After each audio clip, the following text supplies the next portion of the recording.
Video that has surfaced in the latest Delhi, where we see a traffic cop, a head constable of the Delhi Police's traffic service, who is actually misbehaving with the woman, not just misbehaving, but actually throwing a stone. And this because the woman was trying to perhaps stop corruption. He was not giving a receipt for whatever challan he had caused to that particular person. Joining me is senior left leader Brinda Karat to talk about the same. Ma'am, you know about this entire incident. The Delhi Police now says that perhaps some action will be taken. The man may be arrested. But at this point, do you think that this is enough?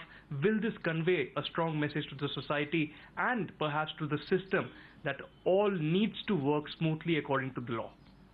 I'm really very concerned about the effect of this on the child.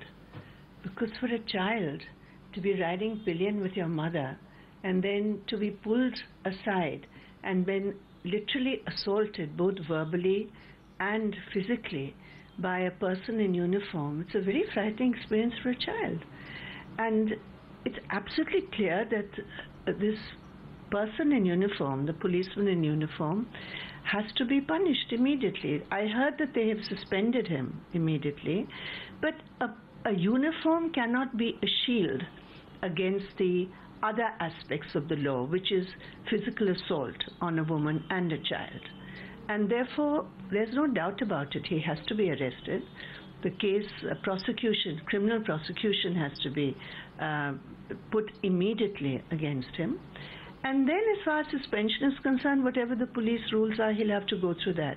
I think there's also a larger issue here that people in uniform seem to think that they have the right or just the power to do exactly what they want.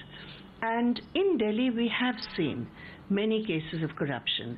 I don't know whether it's confirmed that this was a case of corruption, but we have seen many, many cases of corruption. And if the altercation was because the woman was arguing that she wanted the receipt of the challan, well, that is even worse. Therefore, there even the Anti-Corruption Act would also come there. So immediately he should be prosecuted. And a much stronger message has to be sent to the whole police force in Delhi. I mean, this can happen in the capital, stone throw from Parliament. Imagine what can happen in other places where you're not in Lutyens, Delhi. ये department को भी investigate करना चाहिए from a psychological angle कि इसने हरकत ये क्यों की. A woman is thrashed by a police cop in Delhi. The police commissioner has already said that they've lodged an FIR. They've suspended the policeman.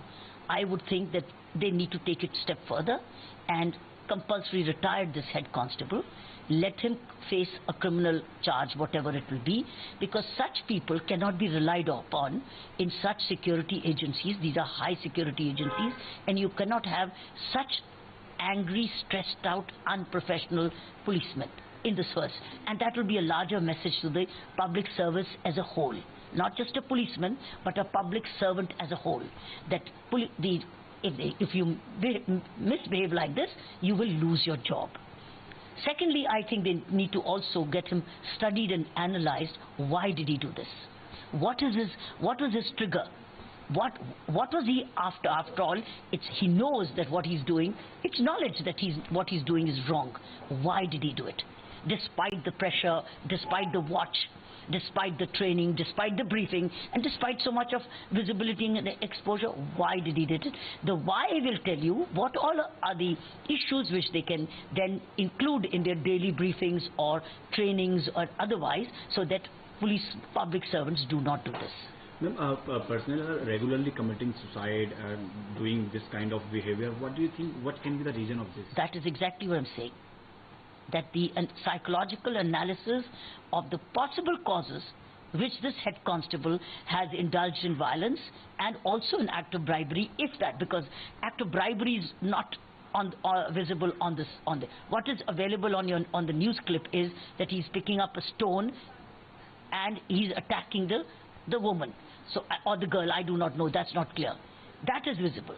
So why has he done this? Even this is enough to let him go. What was his trigger? When was he last trained? When did he go on rest last? Is he suffering any family issues? So I think we need to understand that.